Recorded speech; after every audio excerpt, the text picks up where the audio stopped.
Hey, welcome to About That Life podcast. I'm here with Andrej Stojakovic and Rahid Shine, the master trainer himself. We're here to have a good episode. Please, if you can, hit that follow and subscribe. Appreciate it. But we got a good show for you. Be ready to check it out.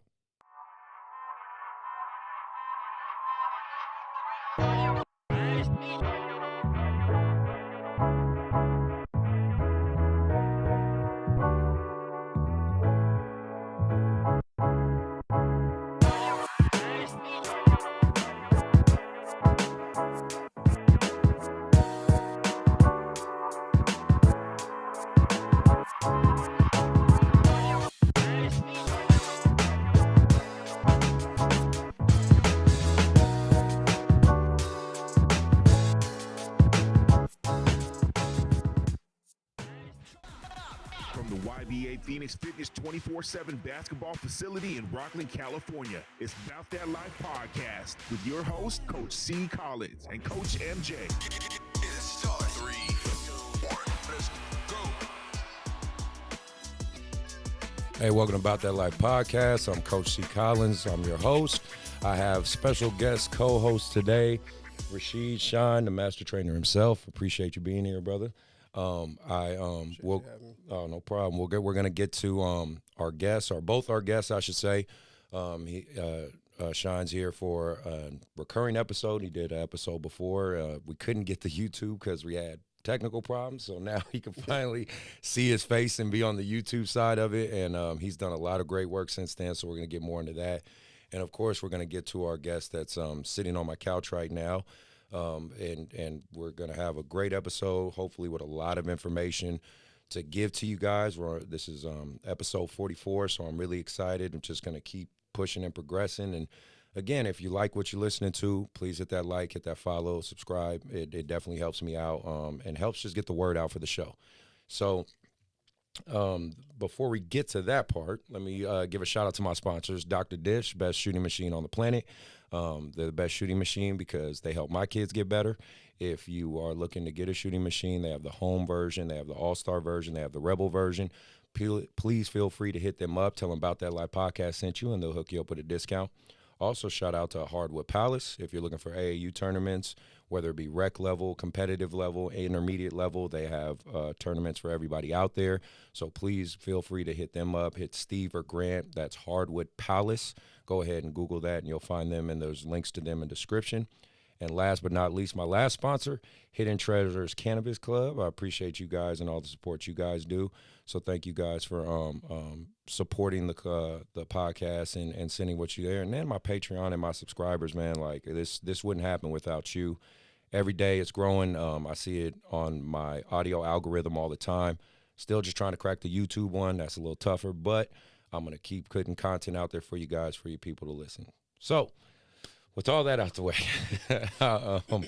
I want to introduce our guest. This kid, I've kind of seen him from afar for a long time. In the coaching world, it's just kind of one of those things you watch kids grow up. Tried to recruit him last year. I failed. But other than that, the kid's had a pretty good career right about now, high school career. He's at Jesuit High School, and obviously I'll let him get more into who he is and what he's about in this basketball world. But the biggest thing for this episode to me, I really wanted to talk about not only his journey, but the journey between trainer and player, because that's something that I don't think is delved into as much. I think with Phil Handy and Lebron, it's gotten more pushed to the forefront. But to really have an episode where a kid is on the cusp of his college career about to start and ending his high school journey and who knows from there is a great perspective to have. So without further ado, let me introduce Andrej Stojakovic. Appreciate you being here, kid. How you feeling today? I'm good. Thanks for having me. All right, man. Appreciate you being here. So I'll make this painless as possible. Like I told you, we're going to ask you some questions. I really want to delve into your guys' relationship. Always on the show, feel free, jump in, talk. You know, obviously you know the deal. You've been through this already. So just say whatever's on your mind. But I just want a nice flow to the show. I want people to know who you are. And I really want to highlight you two and what you guys have been through. Make sense? So First off, let's introduce who you are for those who don't know. You play at Jesuit High School. This is your senior year. You're a Stanford commit, correct? Yep. Okay. And then obviously the big deal that a lot of kids aspire to do, you became a McDonald's All-American. Congratulations to that. Let's give you applause. No, that's very cool. Tell more people about your career. I mean, of course, you could give people your stats and your numbers and all that, but they could look that up on Max Preps, right? Tell people want to know like your journey, right? Like where did you start? Where did you grow up? And obviously, we'll get into who your dad is and things like that. But tell us about yourself. Yeah. So I was born in Greece. Moved a bunch of times while my dad was playing. Moved to Sacramento in 5th grade, and then I guess from there I kind of tried a whole bunch of different sports. Okay. Playing basketball for fun. I played for a couple AAU teams, just trying it out just for fun, nothing too serious. And then I guess COVID was kind of my welcome into the basketball world. I mean, for a lot of kids, it was like, it kind of, I don't want to say ruined, but it definitely didn't help a lot of kids at all. Yeah. With like the opportunities to play at different places and all that stuff. But for me, it was probably the turning point and what made me decide to pursue basketball full time. Okay. And how tall are you? Like 6'7", right? 6'7". Yeah. Okay. So he's a big guard.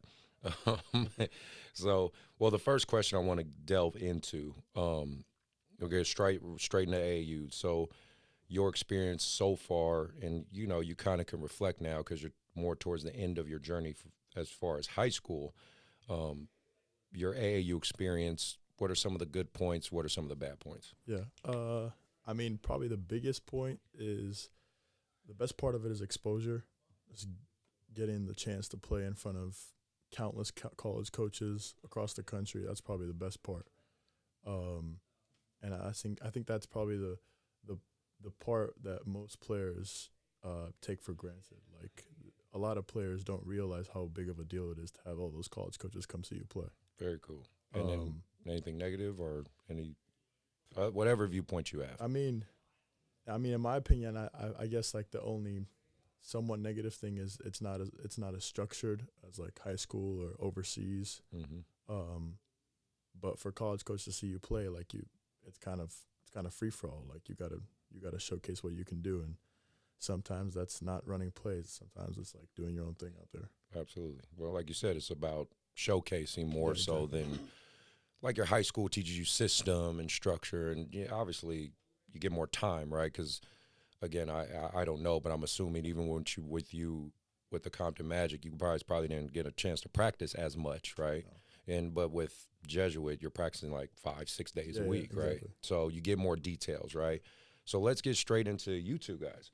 Talk about your journey. How did you guys meet? That relationship, fostering, because obviously, like we talked about, that's something I really want people to kind of learn about, because again, in my outlook, just so you know, Dre, I mean, Dre, you don't know me, but just so you understand my outlook in basketball and stuff, like basketball for me really saved my life. Like I went through a lot of tough times and it's kept me going, you know what I'm saying? And I'm very, I'm a proud dad, I'm a business owner, like we talked about before the show. So it helped keep a lot of things on track for me. The relationships I've built through this game, have always been something I value very much. So I think the relationship between someone like yourself and him is something that needs to be talked about and showcased because a lot of people just don't know. It's just the details. They don't know. They see the highlights, they see the videos, but you know what I'm talking about. They don't know.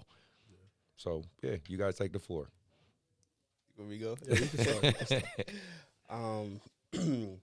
So first of all, I met him through his elementary school, the coach there, which is, to me, in my opinion, he's like the GOAT of coaching. All right. being a human, you know, workout dude, Right. his name is David Ankrum. Of course, Yeah, Legendary everyone knows Coach name, Ank. If you in SAC, legendary everyone name. knows Coach Ank. Yeah. So I used to go play at the lab and all that stuff, and that's where the connection came from. So I met Peja there. I used to Peja there, and then I met Andrej there. But I used to train some of the teams at Country Day. Okay, yeah. Like I remember you talked about that yeah, before. he brought me in to Yeah. train them. And this one, he was like in 6th grade, 7th grade, when he was just kind of out there trying to figure it out. Yeah. And it's funny because when he didn't just come in a walking bucket? Like, no, dude, he was like a baby deer. Right. And when they was like, oh, that's Peja's son. Right, of course, you know. And I'm like, oh, man, that's dope. It's cool. He's so young. Yeah. You know, that don't really mean, like, Peja's obviously, he's another GOAT. He's a legend. Right, of I was course. like, damn, that's Peja's son. But then I was like, that's Peja's son? So, connection through there. And then one of my good friends, one of his closest family friends, Drake Yu. I've known Drake Yu for a long time, and he's a hooper and stuff, and he's seen me play and train, and he kind of solidified that connection because he's closer to their family. Nice. And then we started getting after it in middle school, here and there, and then really started his 8th grade summer going into freshman year. Yeah. So I mean, well, yeah. I mean, that's obviously how you met. But what helped you trust him? You know, and gravitate with him? Because I mean, that's a funny thing, especially with kids. Like, people don't understand it takes a village, but there's certain people obviously you build strong bonds with. So what on your side of it? Probably Coach David Ankrum. Okay. It was probably like, I mean,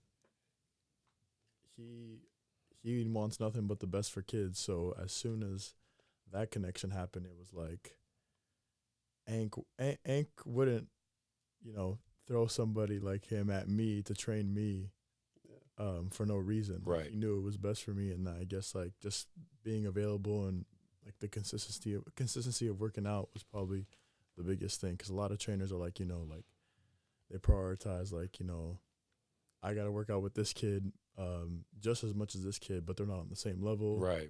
And all that stuff. But, yeah, the consistency was probably the main thing. So then for you, what age or grade do you think it really started to click for him? Kind of from as the trainer from that? Because, of course, you see the progression, sure. Mm-hmm. But where did you, see it like, okay, he's getting it? I think I would say probably the end of freshman year. Okay. And kind of like right before when COVID started. Mm-hmm. Because we was getting after it, but he was still trying to figure out is this something I really want to do? Like, how much work does it take? All right. And then when COVID hit, and that just really, that's when we was really getting after it. Mm-hmm. And he started to grow a little bit, and then he just really damn, okay, I'm growing a little bit. I'm filling out a little bit. Then he really just started. That's when, to me, that's when I started. Does that sound pretty accurate for you, Dre? Yeah. Okay. Yeah, I mean, when COVID started, we had so much time. Yeah, a lot of people. There was nothing else but basketball for some people. Right. So it was just trying to go at it every time. And the biggest thing is there wasn't any competition. There was no games, no nothing. So all we could do is try to get better with ourselves. Yeah. You against train you? by yourself. It was some gyms didn't even let more than 3 people in. It was so just trying to keep that self-motivation while you're by yourself in the gym every day is that's probably something that we got to experience together with limited people in the gym and everyone trying to figure out their own way of trying to motivate themselves. So very cool. So outside of Dave, has there been any other coaches that you can kind of reflect on, that really helped you in your journey? I mean, Dave, the coaching staff at Jesuit for, helping me with the transition from playing JV freshman year into playing varsity sophomore year. But other than that, in terms of coaching, like it's been limited. So. Yeah, no, I get it. I mean, like I said, ain't no damn wrong answer. It's only the term. I do want to add, him and his dad, like, really put in a lot of work too. Okay. Paige is, old school and like I can imagine about the work, So, and I've said this before. It's like all just through my experience as a skill development trainer, all my top players that have been successful. I mean, I've been a huge part of that, but at the same time, they were self-motivated and they stay in the gym, whether it's with them or by themselves or with their dad or, even with their mom or whatever. They've done the extra work. Right. And I think Peja has showed Dre, like, instilled that in him. Like, you come work out with Sean, work out for an hour and a half, 2 hours, that's not enough. Of course. David Ankrum, same thing. That's not enough. You got to get your 500,000 makes up. Yeah. The boring stuff. The boring stuff. Yeah, right. Of course. But so Paige has done a lot, and then definitely he's got some time in with Gus Armstead and his guys, with those bigger guys bumping around a little bit, right, of course. And I think that's huge. Like, I'm not going to sit here and take all the credit because it's, like you said, it's a village. Yeah, always. So I just wanted to make sure I put those other. Well, it's perfect because you said that segues right into my next question. It's almost like we talked about this, but no, funny enough. That was not scripted, y'all. That was actually just all. No, because I did want to talk about, obviously, with your dad. And I was here in Sacramento when he played for the Kings, and I got to watch and witness that team, with him, Mike Bibby, Vlade, Bobby, like just how great they were. You know what I mean? I was here in that moment. I'm a Warriors fan, I'll be real with you. So we sucked at the time, but I was living out here, going to college myself, going to JC and playing JC ball. So I got to witness it. So, funny how life works, circle back and sitting with his son. So that's pretty cool. That's super dope. But obviously for him and the expectation, and this is, so I call kids like yourself legacy kids, right? The Scottie Pippen Juniors, Kenyon Martin Juniors, Gary Payton Juniors, just in general, right? Just you guys have fathers who got to play at the highest level of basketball. Yeah. Let's just get that elephant out the room, right? Some it goes very good for, like let's say Kobe Bryant, God rest his soul, but clearly he pushed it to the max, and his dad, was an ex-NBA player. And then, of course, you have players like Michael Jordan's kids who, played college and whatnot, but you can obviously see they got burnt out and the pressure got to them, right? For you, how have you handled that, like, in itself? Because the comparison's going to be there. I'm not going to insult your intelligence. You're smart enough to understand, like, I know who my dad is. You know what I mean? Yeah. How have you been able to manage that? Yeah, I mean, there's definitely positives and negatives to it. Obviously, there's, like, pressure, but there's also a stereotype of, like, things being given to you. Mm-hmm. So I think, like, with that comes, you get exposure, all eyes on you. But adding on to that, it's also like, all right, all eyes are on you, but everyone is now looking at the details, like, what are you doing wrong? Right. Like, you can be as good, but because you got so much attention and all this pressure, like, people are going to try to nitpick whatever you're doing wrong. And like they're waiting for you to fail. Exactly. Yeah. Exactly. Because funny enough, so I had Danielle Barnes on my show, which is Matt Barnes' sister. Yeah. And her son, he's doing football now, but at the time he played basketball. Yeah. And even he would catch shit just for being Matt Barnes' nephew. You know what I'm saying? Like, he's not even, like, that's not his kid. Like, that's just his nephew. And he would catch a lot. Yeah. So, I can only imagine, man, like, being, directly a son. And you have a younger brother as well, correct? So do you think he's do you think he wants to walk the same path and play basketball or whatnot, or do you think he might gear towards another sport? Yeah, I have no idea. He's still trying to figure things out. He's playing everything. Okay, no, that's good. That's perfect. That's perfect. Yeah, but he definitely loves playing basketball. He loves watching basketball. He's on YouTube all day watching highlights and trying to like imitate the moves outside. So. And what grade's he Sixth in? grade. Sixth grade. Okay, so he's walking that same. What advice would you give him if he was, sitting right here? Like, what would you tell him? Probably just like, just don't try to, like copy everyone's path. Mm-hmm. Like just kind of like do you, I guess. Yeah, because I look at your game and your dad's game, completely different games. You guys don't play the same. You know what I mean? You're more. I would classify more, and again, the NBA, obviously you have roles, so he had a role with the King. So, but I would say more his role was, a spot-up shooter. Yeah. Right, your role to me is more of a scorer. Yeah. Right, like you have more of a knack to create your own shot. Yeah. So I think that's a pretty cool parallel as well. Like even though you got the genetic material, right, you're still finding your own way.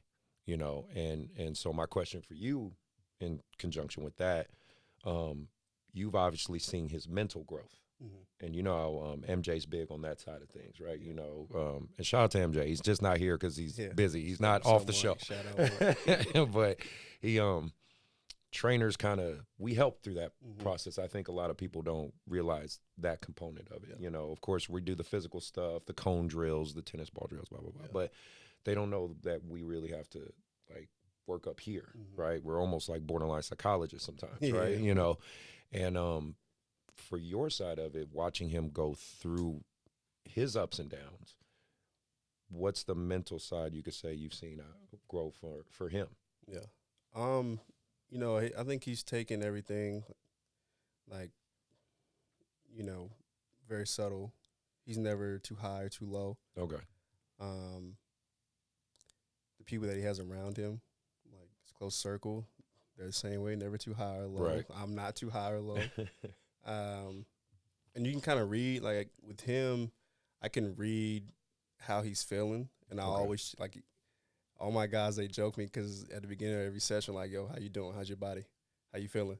I just always said, they actually would say it before I say it, because I understand that mental, and then again, at least in my opinion, from what I've seen outside looking in, Peja's never, at least in front of me, have said anything to him or forced him to kind of be something. Right. He's allowed him to kind of choose his path, how he wants to do it. Nice. At the beginning of our training career, as we started training, I met with Peja. Like, he was, like, serious about it. We met at Starbucks. Peja loves coffee, by the way. He loves his coffee. Surprise. We met, and I had my notebook. He had his notebook, and he just pretty much just asked me, like, what can I do for him? Like, he's heard about me, right? But what can I do? What do I see for Andre and, all that stuff? Because he didn't have to go through all this. No, of course not. And he was, super humble. And even in workouts, and I tell people this all the time, our first workout and all the workouts that he's there, like, Peja would rebound. Nice. Rebound, chill. He might say a little something just to kind of get him going, like talk some mess to him. Right, of course. That's a dad thing. Yeah. But it's super cool to see, like, someone like Peja who, in my opinion, is going to be a Hall of Famer. Yeah. You know what I'm saying? Yeah. Like, he's just humble. Like, he's just like, we're just about this work. Right. So I think that helps, and it just shows, like, who his family is, and it just shows in him. Like, you don't really have to do too much. Yeah. And he's been pretty good at being vocal about who he wants to be and what he likes and what he doesn't like, what he wants. And everybody in the circle, like, trust it, and we just go with it. So then that kind of, it got me thinking this question.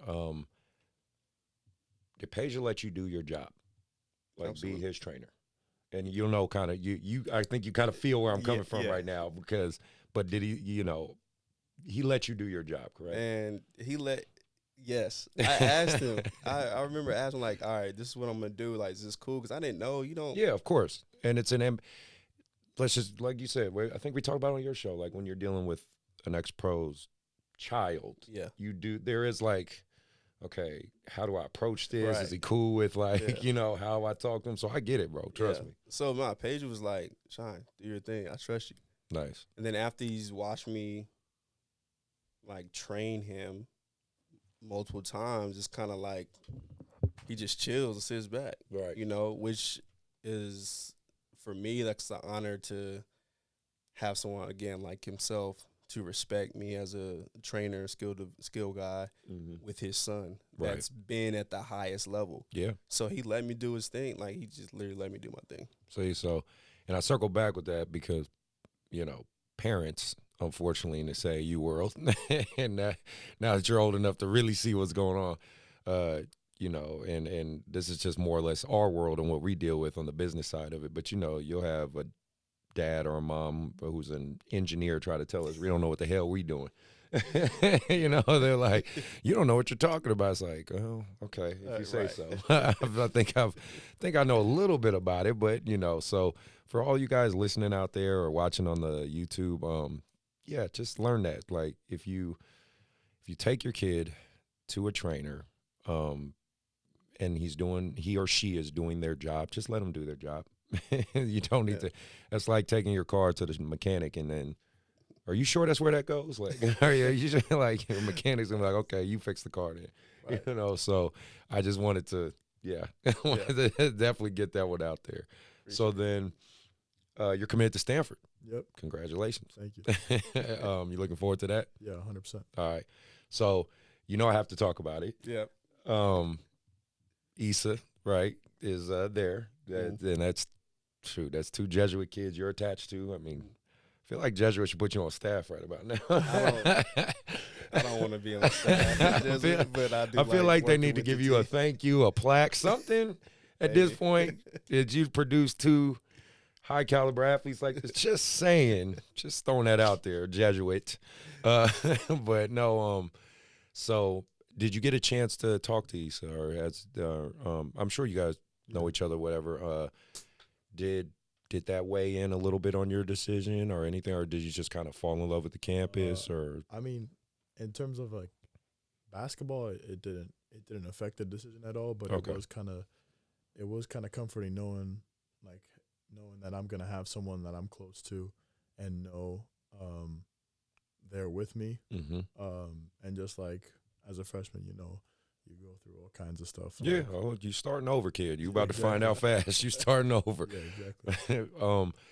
So for you, I kind of laugh at it because it's kind of like the Phil Jackson question of, who worked harder, Kobe or Jordan? Like things like that. So like kind of for you, with him and Isa and watching both of their progression and stuff, how do you look at this? I mean, are they just like two hard workers, two sides of the same coin, or maybe with him you gotta putting his foot in your butt a little bit harder with him, and Isa was a little easier, or what I'm saying? But I that's speak on that relationship with those two and that. I would say Isa, like, I mean, I was with Isa like since he was 10. Yeah. So I kind of instilled that earlier. Mm-hmm. So he's always kind of been like that, had a chip on the shoulder. I remember you talked about that. Yeah. How he's just yeah, he went after. So, it. but with Dre, I think when we first started, he was still trying to figure out like what am I doing here, So, and I understood that. So I knew when we first started, when we came to workouts, he was trying to soak it all in. He was trying to push himself, but he didn't really know how to push himself. And it took some time to really get him to like constantly push himself. Okay. But it was never like, yo, you're not working hard enough. Right. It was he would work hard, but then it's like, how do you get to that second gear? Right. That third gear. Okay. And that's the only difference. Okay.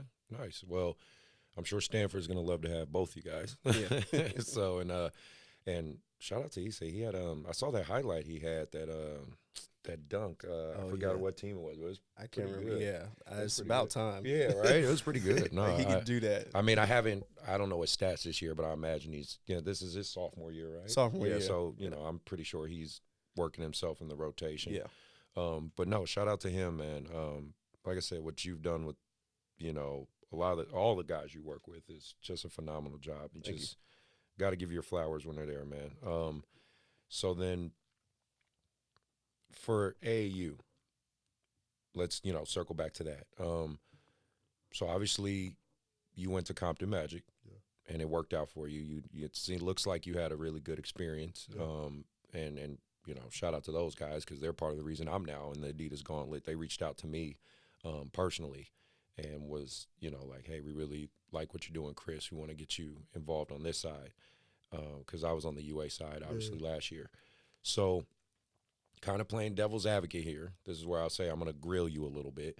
You're a Sacramento kid pretty much for the most part. You're a Sacramento kid. We kind of look at you as like, a hometown kid. I know for me and other AAU coaches and stuff, we would have liked to seen you with a Sacramento AAU team or even a NorCal AAU team. But again, no knock on what you decided. That's your decision, and it obviously worked out for you. What was kind of your major pull of wanting to do Compton Magic kind of the others? I know I went after you. I know West Coast Lee went after you. I wouldn't be surprised if the Soldiers approached you. Just all those teams. Yeah. What was like your big pull with playing with those guys? I would say just the history at the program. Yeah. Just like they've had countless guys that I was following their journeys. Like a couple of years ago, I was looking at YouTube videos of Compton Magic guys. Right. And those guys took the same steps, and I think they do a really good job of keeping that structure of, like, we're going to recruit kids, but we're not just going to get a bunch of, like, guys that can be potential 5-stars. We're going to build around certain guys. Okay. And they help every guy with their own stuff. Like, we got 3 guys that can go to Power 5 conferences, and then we got guys that can go to the WCC or the Big Sky. Like, they're going to. Like, either way, you're getting an education and you get to do what you love. So, it's a win all around. Yeah. Okay. No, that's good. I always want to try to speak from both. On my show, I want to speak from all sides. You know what I'm saying? So, and then have you, and I guess this is kind of a personal question, but I'm just saying in terms of with you and your relationship with your pops, right? Has he ever had some of those tough conversations with you in terms of like, hey, man, do you want to do this or not? Or, has he had to like really sometimes say, come on, man, get out of bed, it's time to get to work type stuff? Or is it kind of come from you? In the beginning, I would say like he pretty much allowed me to figure everything out. Okay. Just like, like if you really love basketball, like you got to try to figure out yourself. I'm not going to like force anything so that was probably the best part about it. Mm-hmm. But for sure, like sometimes there are days when like you lack self-motivation and you just need that push. No, that's cool. Just because, again, I think I like to unpack that stigma. This is the thing, and I was talking to Sean about this. Like, a lot of people don't know your guys' side of things. You know what I mean? Mm-hmm. Like, of course, there's people that speculate. There's people that, like you alluded to earlier. Oh, he's an NBA kid, son. It's just easier for him and all this stuff. There's not a lot of platforms where you guys get to advocate for yourselves, and I know I'm kind of using you as the voice for all the NBA kids, which is not, you're not that. You only can have your experience, but I do think you guys probably all have similarities, right? Like if I sat you down in a room with Bronny Jr., Scottie Pippen Jr., Kenya Martin Jr., I think if we sat all these guys, you all would have some similarities, you know what I'm saying, of some of the adversity you guys dealt with. So that's just the place I'm coming from. I want you to be able to speak your side of it, right? So I spoke with on a different note. I'm collaborating with Ryan from Touch Shooting with some AAU stuff, and he's giving me some kids so we can put them on the Adidas platform. Like I'm trying to word this correctly. What was some of the adversity you dealt with playing on that triple SB circuit? Like, you know, obviously a lot of kids want to play at the highest level. We don't get necessarily always an opportunity to talk to kids fresh after playing at the highest level. Yeah. You know, what was some of the hurdles that you went through? And if you know of some of the hurdles he went through, kind of that he talked to you about, you know, both you guys feel free to talk about it. But I want you to really not just talk about your experience. You could say, oh, yeah, we flew here, we did this, they paid for this, I got this gear. But I mean, that's the obvious stuff. Yeah. Tell me about, like, the games where maybe you were, like, not playing very well, or you were in front of colleges and you felt like, oh, man, I'm really nervous right now. You know, I want that side of it. Yeah. You know what I'm saying? I mean, the biggest part was, like, getting out of the local stuff and going to a program like that where all of a sudden you're playing in front of 100 college coaches at your game. Not only is that pressure, but it's also, like, at least for the program I was in, like, we had 3 guys that are going to Power 5 conferences, and who's going to be the guy? Right. So we had to learn, like, your role changes, right? The role changes. We had to learn to play together. We had to understand that sometimes it's going to be this guy having 25, sometimes it's going to be another kid having 25. It's like whatever, and they're all about winning. Like, as much as they want what's best for the kids, like, you got the only way the program goes up is about winning games at the circuit. So absolutely. Did you build, like, connections with some of those guys and stuff 100%. like that? All right. Yeah, but probably the biggest hurdle is just having to understand your role. Mm-hmm. Sometimes it's easy for players, and sometimes it's hard if you're used to being the main dude at your high school, and all of a sudden you're at a top program. It's like sometimes for some kids it's hard. Yeah, well, and that's welcome to college. When they get to college, that's exactly what's going to be. Sean, did you have anything to piggyback on that or seeing that? So I was able to watch a few of his games online, mm-hmm. Actually a lot of them, and I think he was actually more prepared than most kids at his age, just because, one, of the work, but two, being around his dad and him being able to go back, you know, to Greece and work with, like, that style of training and development and those pros, mm-hmm. and I think he was actually more built for it. Nice. You know, and I can tell just from watching the players he was playing against, like, everyone kind of gets up, oh, this is Peja's son, this is, you know. Of course. You know. I saw some highlights about that. Just not to cut you off. No, it just clicked when you said that. So, and you probably didn't even see, like, you know how social media is. It's Instagram. It is what it is.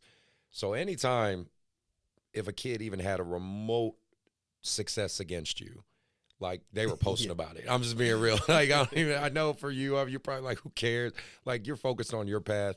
But, you know, as an observer, because I wasn't coaching high school or anything at the time. I was just coaching my kids and running stuff here. So I'm seeing the high school highlights. This was your junior year. I mean, if a kid scored 1 bucket on you, they made like 20 different highlights of that 1 bucket. And I'm like, they're like, oh, he's not that good. I'm like, wait, what? Like, he just scored a basket. Like, you know, like, yeah, he can get scored on like anybody else. I could have, you know, so it. And it's funny because it'd be like people's parents doing it. Yeah. Like, so I'm like, okay, so is your logic is if your son was able to score 2 points on him, you could score 2 points on Peja? Yeah. Like, is that your logic? You know what I'm saying? So I don't know if you saw any of that stuff, but I would see stuff like that on his side sometimes. I would hear stuff. I didn't really see. I wasn't really looking at all that. Yeah. A lot of people, it's funny, like, when he does something and it's all over social media, like, most, like, even like my other players, people will immediately, like, send it to me, you know, text me, like, yo. And because I'm with them all the time, and, again, I'm, like, very even keeled. Like, I'm always thinking, like, what's next? Yeah. It's like, yo, that's dope, or, okay, that's cool. Oh, yo, he got scored on, or he got dunked on, or it happens. Not that happened to Dre, but it's like, like, it's basketball. Like, what are we talking about? Exactly. Well, my thing is, if you if you try to play defense, and again, I'm a defensive coach, just so you understand where I come from. Like that's my stock. Like that's what got me a scholarship. You know, I was a defender, and I could shoot a little bit. But like, if you're a kid that wants to play defense to any degree, and if you are playing at the highest levels, it's inevitable you're going to get dunked on. You're going to get crossed up. You know what I mean? You can't hide from that. You know what I mean? It doesn't like you can't show me one NBA player in the league that's never been dunked on or never LeBron's been dunked on. Yeah, exactly. Like so this whole ridiculous notion of like, but I think that's part of the when Austin Rivers spoke on that podcast, I can't remember what the name of it was, where he was talking about highlight culture, right? Unfortunately, you're growing up in it, right?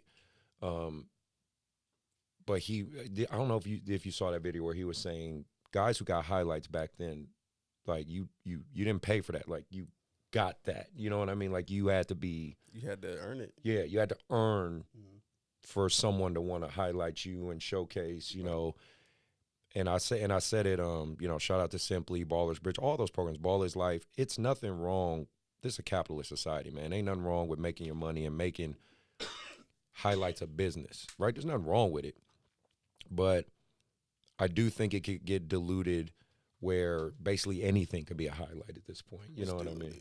You know, yeah, you know what I mean? It's just, that's the problem. And that's, you know, I it's a give and take for me because I'm in the business AAU. So obviously I need that side of it, right? Because let's say I got a kid from like a small private Christian high school, some Division 6 in the middle of nowhere. Well, he's not going to get the same opportunities as far as being seen like you will at Jesuit or even being with the Compton Magic. So YBA needs to have something in place to give that kid a fighting chance, right? Yeah. So it's a good and bad to both sides, right? Mm-hmm. I think we all can be aware of that. I think it's funny watching the evolution of the game and watching. You know, I'm 40, man. It was just different for me back then. It's different, and I'm sure it's different for you too, bro. Absolutely. But I am.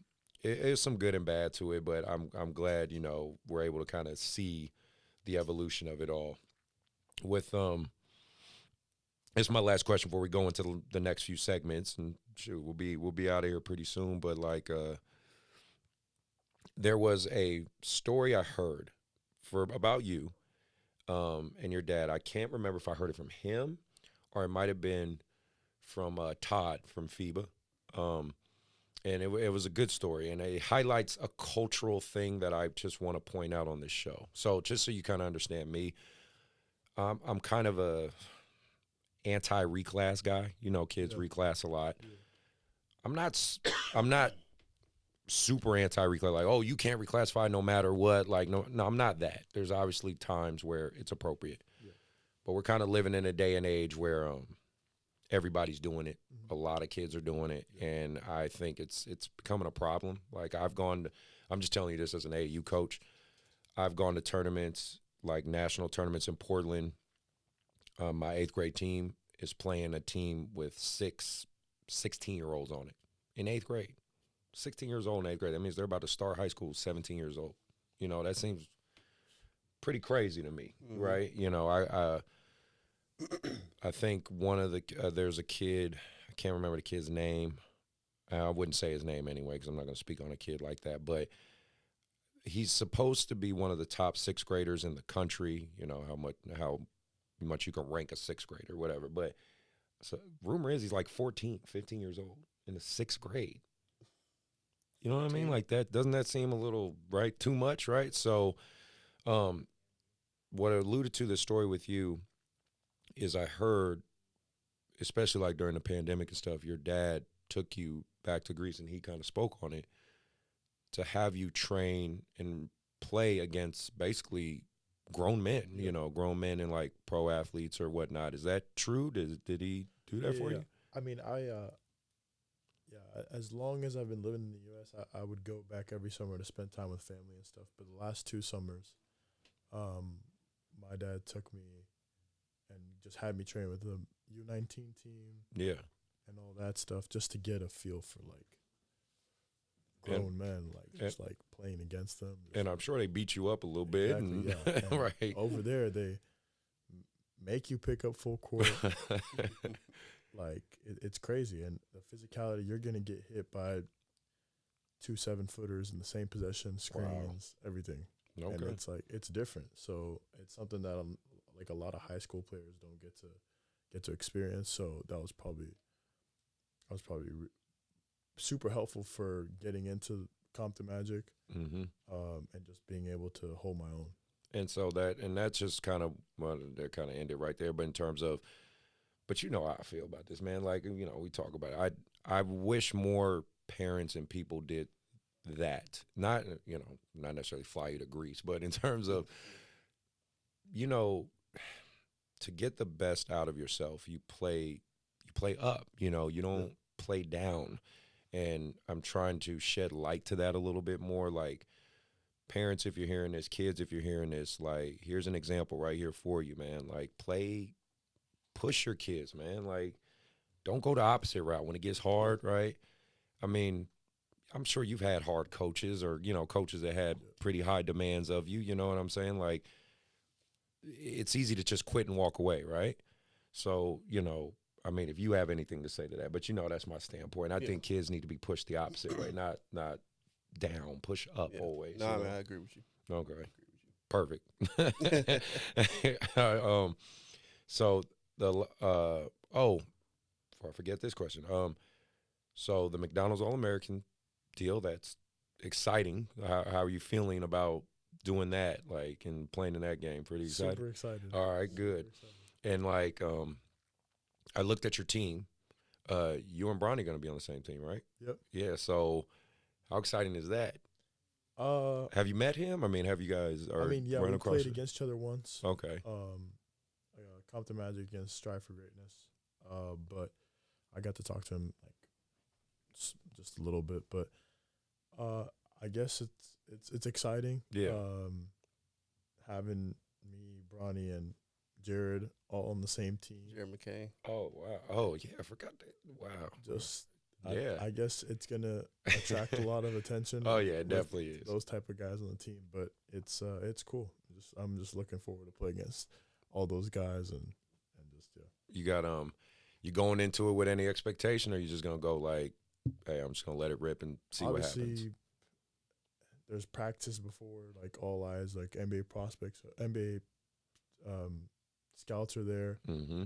So everyone's going to be looking at details and stuff. So obviously you got to go after it during practice. But in terms of the game, just looking forward to having fun and just, you know, being a part of that type of event is just surreal. Yeah. Where are they having the Houston? Okay. They're in the Final Four. Oh, nice, man. That's gonna be cool. Beautiful. Are you going? There you go. I might. Man, no, that'll be cool. I mean, yeah, this is just. I mean, I can't remember the last time at all, if at all, we had a McDonald's All-American come out of set. I got one. Who? Jordan Brown. Jordan Brown was a Mc? Yeah. I didn't know he was a McDonald's. I didn't know. Bro, I didn't know. Because I didn't know if he was a McDonald's. I remember when he was at Wood Creek. Yeah. Then he left and went to Prolific. So I didn't know. Oh, yeah. Outside of that, I didn't know anything else. All right, well, there we go. So Jordan Brown and then Marcus Nelson. Well, yeah, I know him. Yeah. But I'm talking like when's the last time? Well, that's like in the last 7 years, 10 years. Yeah, so that's what I'm saying. Marcus was like a minute ago, Yeah, that's what I'm saying. Like, you two are the most recent in recent basketball. No, and like I said, that's exciting stuff. Like watching NBA players' kids go out there and get after it like that. I think that's gonna be pretty cool. That's a unique situation to be in. So, that'll be great to see. So I want to move on to hot takes.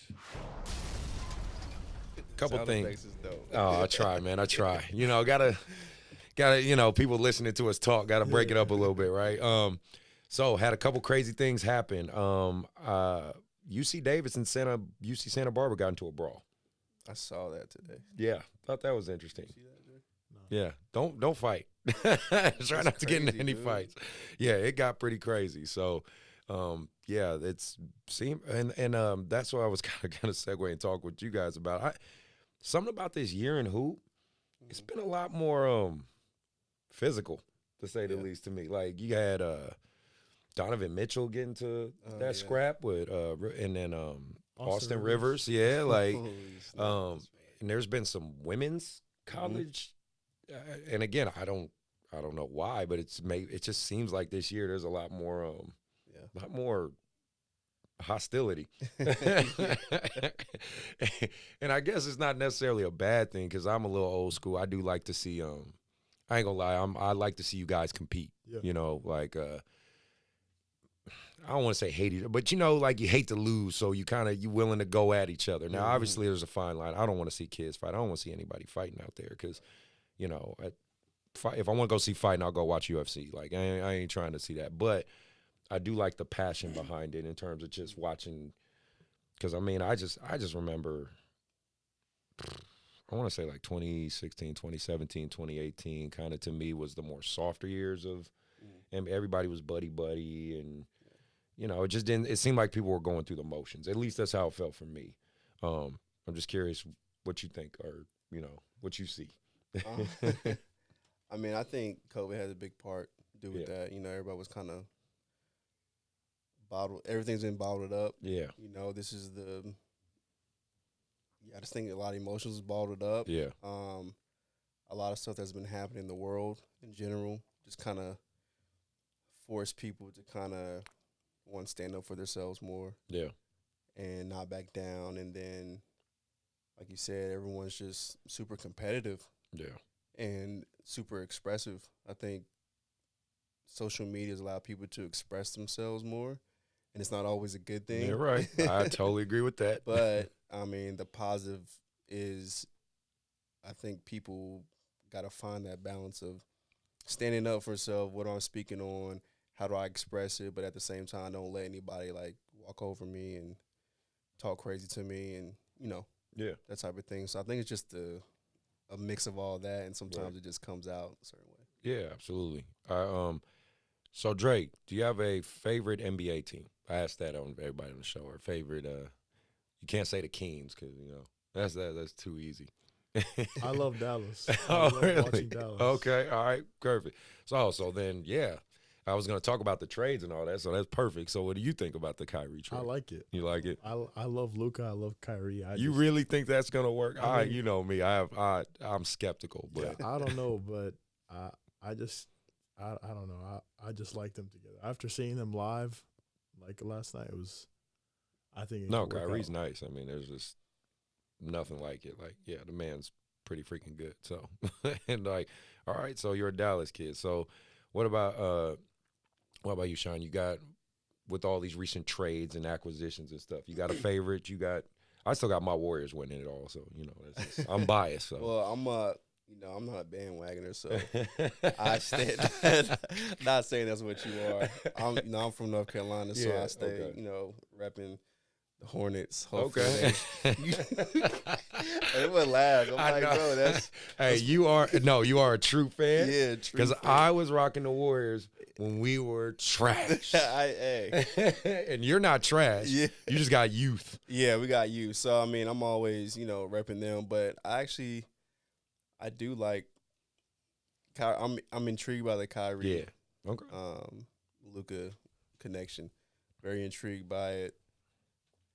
Outside looking in, doesn't look like it's going to work as, when you just hear those two names together. Right. But I think, anything's possible, So yeah, I'm excited to kind of see how it develops. I'm glad I'm not the head coach. Let me just put it like that. Because I'm not figuring out that algorithm. Yeah. And then just be honest. And one team I like that I really wish, I think they need some more veterans. And maybe it makes sense what I'm saying is the Houston Rockets. Yeah. You know what I mean? Mm-hmm. Like what they've done with – I'm just being honest with you. To me, they look like an AAU team. Yeah. They look like a pro AAU team. I'll just be like kind of what you talked about, Dre, with, sometimes they just kind of roll the ball out there and you just do your thing. Like that's how the Houston Rockets look to me, And they got some great young talent, but, man, that's a team that needs some veterans. They do. You know what I mean? They need just that I don't know, like an Iguodala or just somebody, you know, that older, like, hey man, like, what are y'all doing? Because who was there that left? John Wall, right? Or not? No, he's back. Is John Wall back? They traded him back. Wait, because he went to the Clippers for a minute, right? Yeah, They just traded. They just traded him back. Oh wow, that's crazy. And I remember watching a podcast he was on, and he was talking about that. He said, "Man, like I tried talking to those guys, but it's hard to get through to them." And that kind of, I only circle back to that because it kind of alludes to culturally what I think is difficult. You know, for you, Dre, if you have dreams to go pro, and if that does happen for you, God willing, you know, you already seem kind of like a cool, even keel, like stoic type of kid, you know. Hopefully you keep that, you know what I mean? Because let's be real, you get to the pro levels, you're gonna get a level of stardom, you're gonna get money, you're just gonna get access to a lot more where it's easier to become distracted. And you know, nowadays, man, I look at the NBA, it is hard to say sometimes if guys value winning more than money anymore, you know? Yeah. Like, Jalen Green and those guys, fun to watch. They'll get you some good highlights, but what's their record? I think they're one of the worst in the NBA, and you know, it's just as an older head, it's tough for me to watch because it's like you see the potential of those guys, right? And you want to see them succeed, but they just don't have the leadership. Yeah. And you can't blame it on the coach because the coach can only do so much, especially at the pro level. So, you know, heed that warning. when you move up in those levels, you know what I'm saying, keep your head on straight. And I hope for you, like I do any kid I talk to or coach, you value winning, you know, because losing sucks. I don't care what level, you know, you can go cry in a bag of money, but losing sucks. Yeah. I'm assuming you hate to lose too. Exactly. So, you know, shout out to anybody listening on that one. I got a few more questions I want to talk about with my current events. Playoffs starting for you. First game, like we talked a little bit about this before the show. You got Monterey Trail, right? For you, obviously, I believe every kid wants to win state.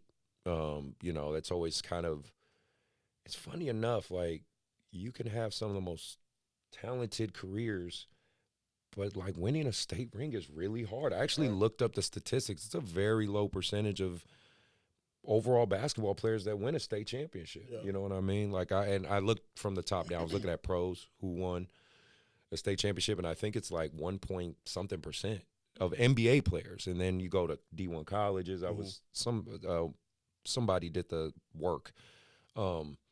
You know, this your last shot at it, man. What are your thoughts, or what do you know, what's the game plan? What are you thinking? Yeah, obviously it all depends how we do in sections, whether we're going to be in open division or D1 for the state tournament. But I mean, no one believes in my team more than my team.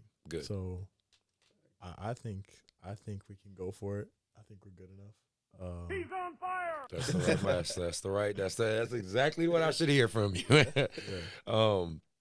Well, what for you personally, what do you do to stay motivated? This is a long season, obviously, you know, between your high school and now you're rolling into, like you said, sections, playoffs, you know, state. I mean, I believe the last game, if you make it all the way to the end, is like March 10th.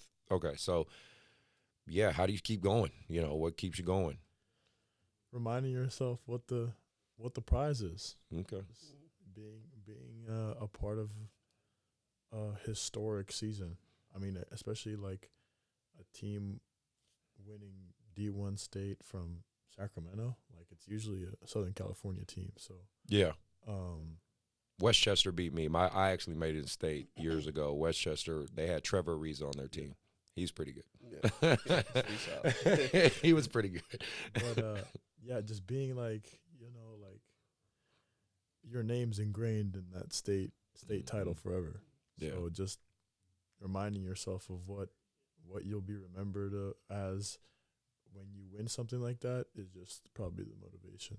Do you like talk to your teammates and stuff like that? I mean, have you guys? Yeah. Okay, All right. You guys basically keep each other pretty accountable. Good. So, Shine, for you, the point that you're at now, which, again, I always give you tons of praise, and I'm always going to do it, bro, because I do. I respect what you do, and I appreciate it as a guy who's in the same field. Essentially, we're work colleagues. But, you have this list now of athletes that have very extensive resumes. And, of course, now, and you can speak on this if I have it wrong, I'm assuming some people come to you and say, okay, turn my kid into Dre. All right, all right, turn my kid into Isa. Dude. All right, turn my kid into Jordan Brown. Okay, turn him into Kai Huntsberry. Right, like how,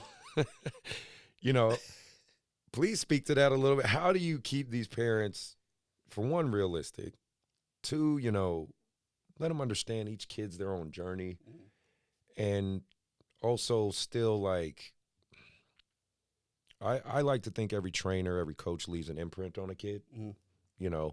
There's kids who I don't coach anymore. I still think I left an imprint. Like, I was watching Kai's games the other day, and, I coached him for years, and the way he plays defense is still the same way I taught him when he was, what I mean? So like, it's dope. Still the same. And it's for me, it's fun to just that little bit, how do you respond to this? I mean, how do you talk to the parents? How do you kind of keep them grounded? Like, It's easier now because I'm wiser. Before, it's just like, what are you talking about? And it's funny you said, like, I've literally had a dad last year try to get me to train his son and compared him to Andre. Said that he's actually very similar to Andre. He's just younger. And then he tried to explain the moves that he does, that Andre does. Like, he does the same thing.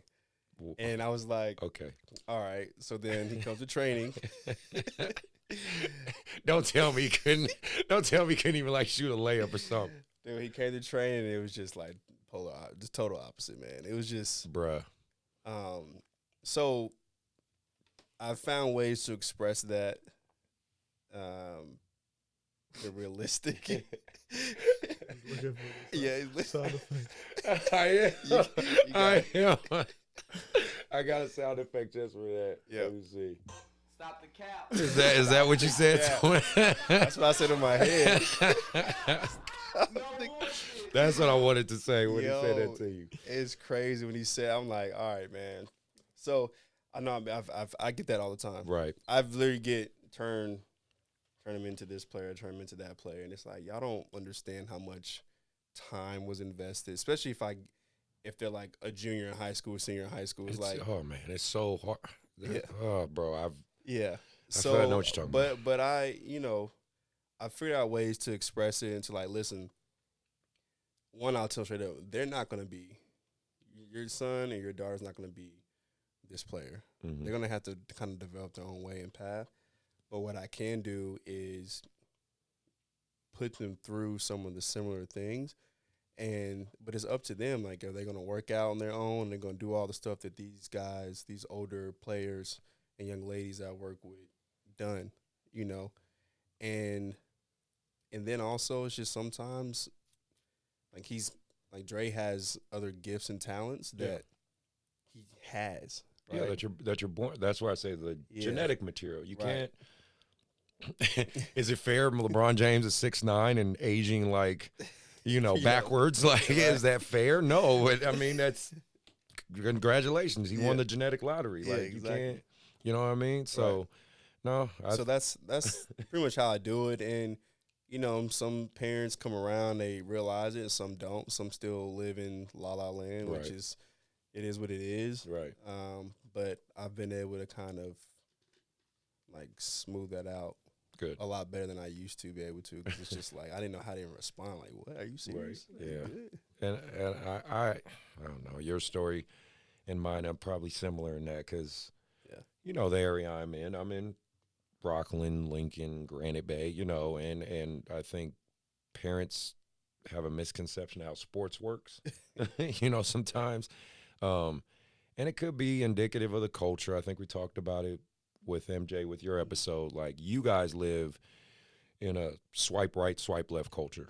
You hungry, Uber Eats. You know what I mean? You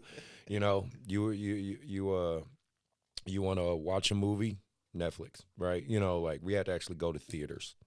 Like, you know what I'm saying? So trying to get parents and even kids to understand the process of sport hasn't changed in terms of the work, right? The technology has evolved. The understanding of the human body has evolved. Sports science has evolved. Everything for sure has evolved. How you can take care of your body. I mean, LeBron James is a testament to that. I mean, Jesus, the fact that he can still, that's why I'm like, man, this dude's only a few years younger than me. Yeah. And I'm feeling 40, so I'm like, man, I think I try to take decent care of myself. So I'm like, he's shown the blueprint of like, hey, if you want a long career, invest in this. This is a possibility, right?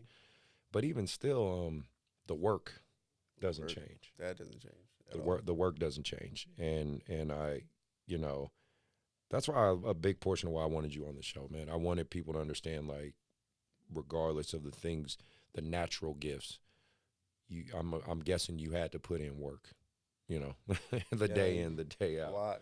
Right?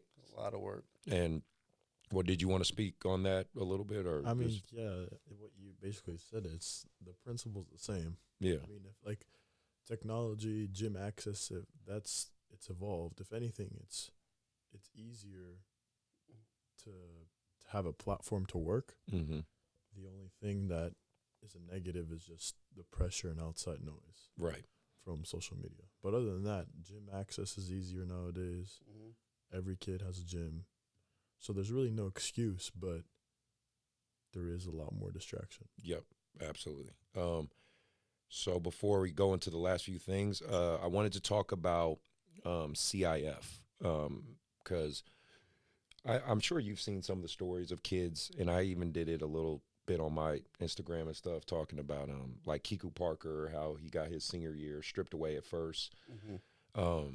You might have seen some of this amongst your peers, like kids, going to schools and coaches keeping that kid from playing their varsity years and things like that.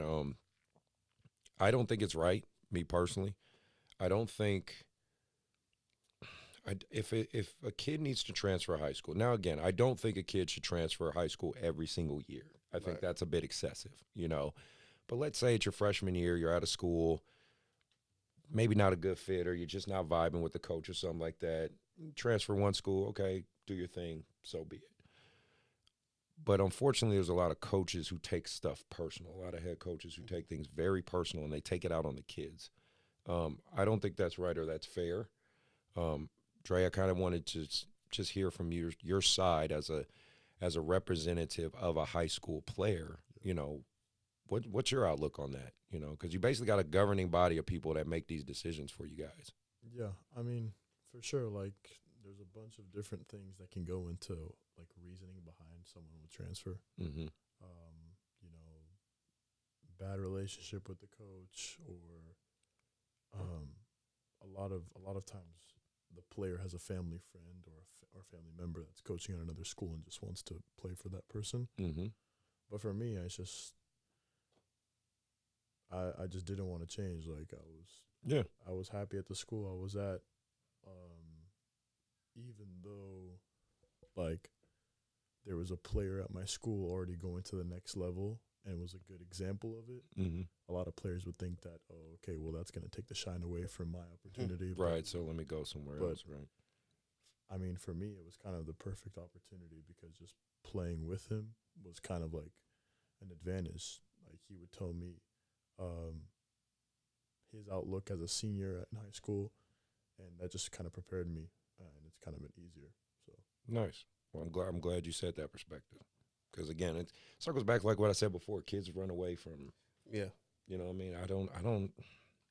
Maybe it's different for me and you growing. I wasn't the kid that ran away from tough. You know what I mean? Like, a coach is one thing. A coach is because that can be, my varsity coach hated me. I'm going to be real with y'all. Like, my varsity coach, my senior year of high school was terrible. Like, and it was just because my varsity coach straight up told me he didn't like me, you know, and it was what it was.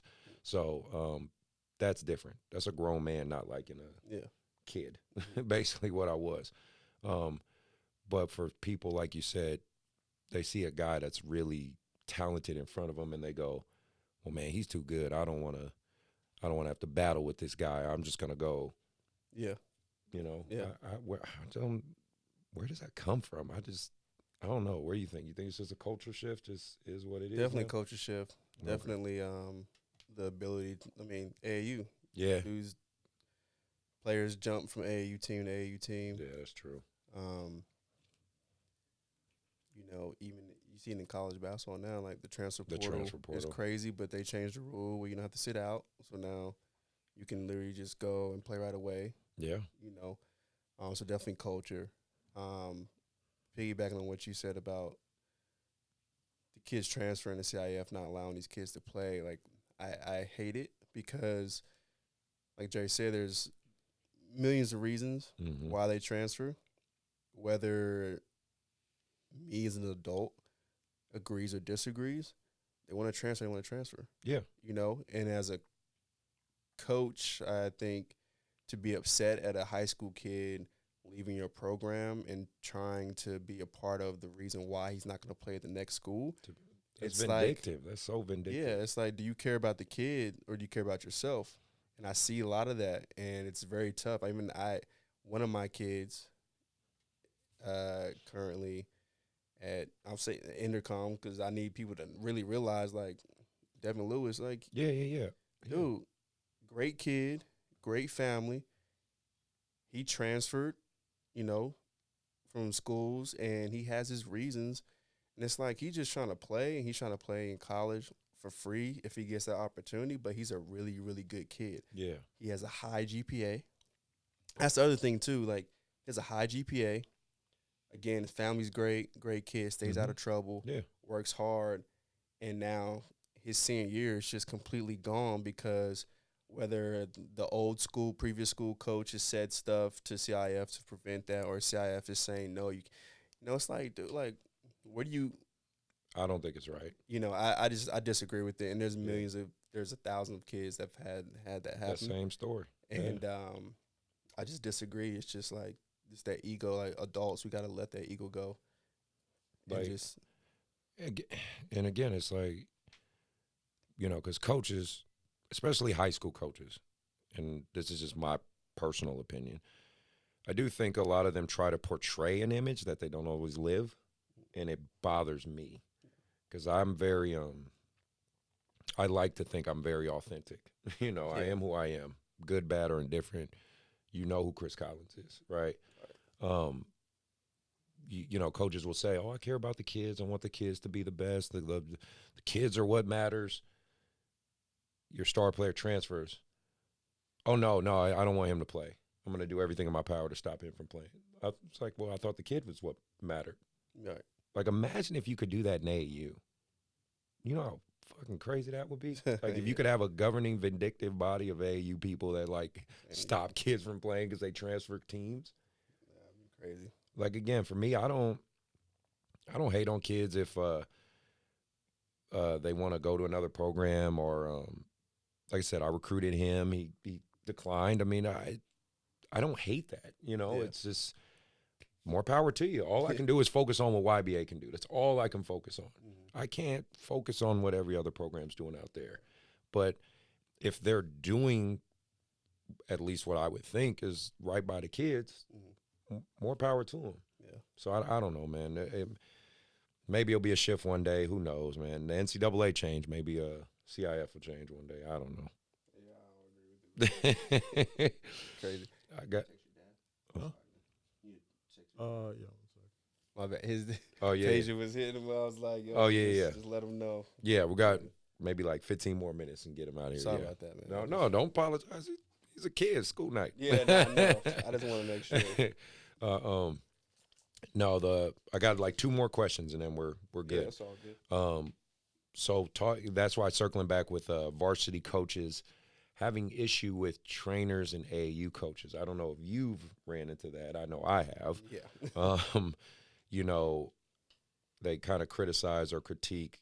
Dre, I'm curious as a player, have you experienced that? Like and again, I don't know your coaches at Jesuit. I mean, I know a couple of them, like the freshman coach, but I don't know like your head coach and stuff like that. But have you ever ran into high school coaches that seem to have an issue with like trainers or AAU coaches, or they've been pretty chill for the most part? Obviously, there's like coaches like that are against training with skills trainers during the season. Mm-hmm. But other than that, yeah, okay. Well, you're one of the lucky few because I'm telling you, I've dealt with, and I've said them by name on the show. You know, like I'll say it right there, like Taylor at Rockland High. Oh, he can't stand me. He like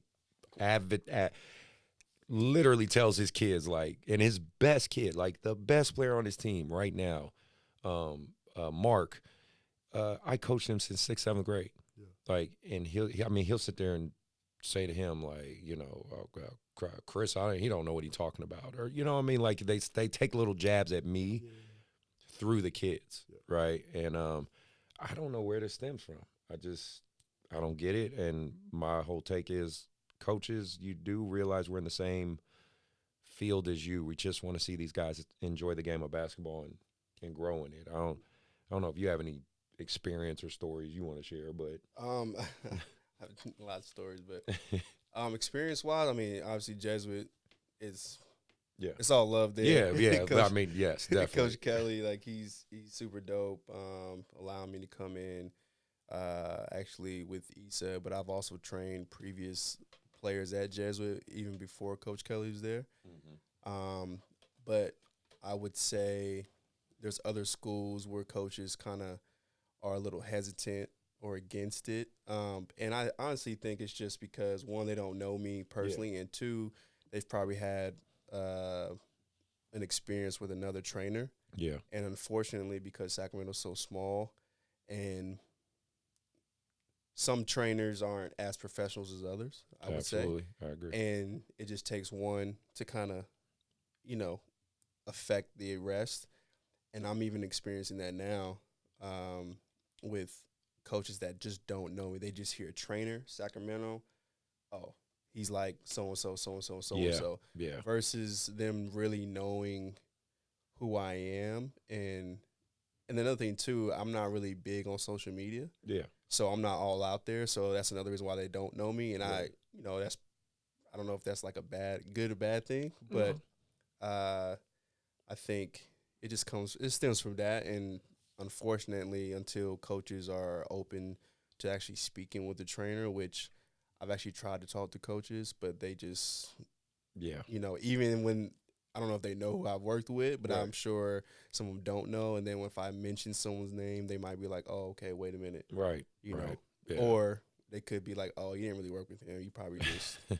He just came to one session and you just say, it's an interesting dynamic because the basketball community is like any other sports community. Like football, they have their own thing. Baseball, soccer, volleyball, they all have their own plus and minuses. I just know for me, I created this platform because I'm trying to bridge some of these gaps and tear down some of these misconceptions and walls. Because again, like maybe a varsity coach listens to the show and he finally gets to hear your side of it and hear who you are. You know what I mean? And hopefully that opens a door. And then like for you, maybe a kid hears your side of things and because again, they're that kid that, is in a small high school somewhere and they think like, man, I'll never get a chance. But then they hear like, oh, Dre had to work his ass off too. Yeah. He had to work hard. He had to put in the work. You know what I mean? Like, okay, I'm doing the right thing. You know what I'm saying? Like that's the whole premise of why I think it's important to have these dialogues. You know what I'm saying? Mm-hmm. The only last question before we get out of here is another AU question. I've experienced this a lot. I'm sure to a degree you have too in terms of your business and things like that. And I don't know if you have as a kid because you're the market. That's the reality of it. When we're AAU coaches, you're our customer, right? We're marketing to you. So you might not see things that go on behind the scenes. But it seems to be a wave now, at least I see it this year, of AAU programs bashing each other, whether it be straight up or subliminally, or you know what I'm saying? Like, I for one don't think I need to speak bad about a program in order to recruit a kid. Again, I circle back to when I recruited you.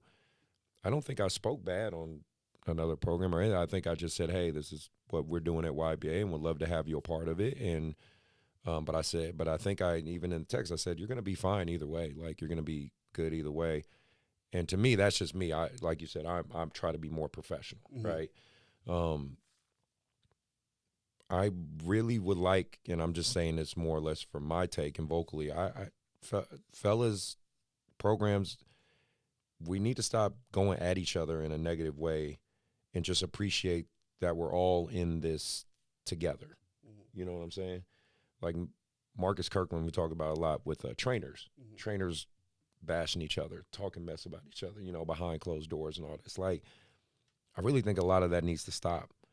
And I'm just going to be one of the ones on my platform to say it with my chest out, say it very proud and loud. Like, there's enough talent, enough of these kids to go around. You know what I mean? And none of us own any of these kids. Not at all. So, I don't know. That's my soapbox. That's what I want to say.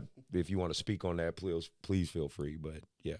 I mean, I'll piggyback off you. You know, I agree. AU teams talking about their AU teams and trainers and all. You know, I mean, like I said, we talked about it. I'm still to myself and in my own lane. Yep. I don't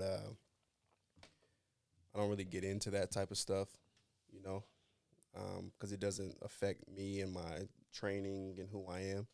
So, but I do hear about other trainers, and sometimes some trainers trying to talk to me about, and it's like, I'm good, dude. Right, you know? right. So I just think, like you said, there's a pool, and if you're really about the development of the kids, then that's what you should be about. Have you seen or experienced anything like that? Obviously, there's rivalries in like AU circuits. Yeah, in the game, yeah. But there's no like bashing other programs. Well, that's good. That's good you didn't experience, because I've just been seeing a little bit about that going on. And again, I'm from a different vantage point than you, right? You're the player, I'm coach, director, or whatever. Like, so I see that a lot. And I just want to say in this episode, I don't want to see that anymore. You know what I mean? Of course, on the court, you go at each other, you compete, you get your rivalries. That's dude, I'm YBA, trust me. Everybody in this area wants to be YBA, which is fine by me. Like, I love being the bad guy in that capacity. But once the game's over, I'm Chris Collins' dad. You know, I'm Chris Collins' trainer. You know, I'm always thinking of the business side of things, but I try to pride myself on being approachable and trying to talk to people and get to know the people and hear their stories. So that's a big thing for me. Before we get out of here, did you have any last words of wisdom, shout outs? You know, if you make it to the league, I want to know I'm one of the first guys to interview you. So I want to be able to sit here and anything you got to say, the floor is yours. I mean, not really. Typical kid answer. Shout out my mom. That's good. But yeah. What about your dad? Shout out my dad too. All right. What about you, Sean? Anybody or anything? Any closing words? I mean, I shout out hoop culture. I guess. I mean, yeah. Shout out Peja and his family for trusting me with Dre. You know, shout out Hank. You gotta keep shouting him out, man. I'm telling y'all, man. This dude, yo, he's the man. All right, perfect. Well, that concludes the show. Again, Dre, thank you for taking the time to come out here, man. I appreciate it. And then Sean, obviously for you, always love, brother. Always feel free to come back. I always could use another guest host all the time. And MJ, I know you're working hard, bro. I know you're doing your thing with your productions. Happy birthday to your wife. I saw the Instagram. Looks like you guys had a great time. So, you know, I'm happy for you, man. And come back. Like, shit, I need my other co-host. But no, other than that, hopefully you enjoyed the show. Hopefully you learned a lot. I want to keep bringing out good guests for you guys. Hopefully this Tuesday, I will have the head coach of Sac State, Coach Patrick, here, sitting on his couch. We want to talk really in depth about the transfer portal so kids can really get a grasp and understanding of how they have to approach AAU recruitment, because it's not the same. It just isn't. And you guys have to learn to adapt. We as coaches and programs have to adapt. So, you know, hopefully that episode, I can give you guys a lot of information to help you guys navigate where to go, what to do, how to do it, because obviously I'm here to try to help you guys live your dream. If you made it all the way to the show, all the way through, you're a real one. Do the HBO special, help a brother out, and maybe hit that subscribe and that notification button. Keep trying to crack this YouTube algorithm, but thank you for those on the audio side who keep listening, because I am getting tons and tons of downloads on that one. So I'm going to keep bringing this information to you and good guests. Again, thank you guys for being here. Appreciate you big time. Everybody be safe, and we are out.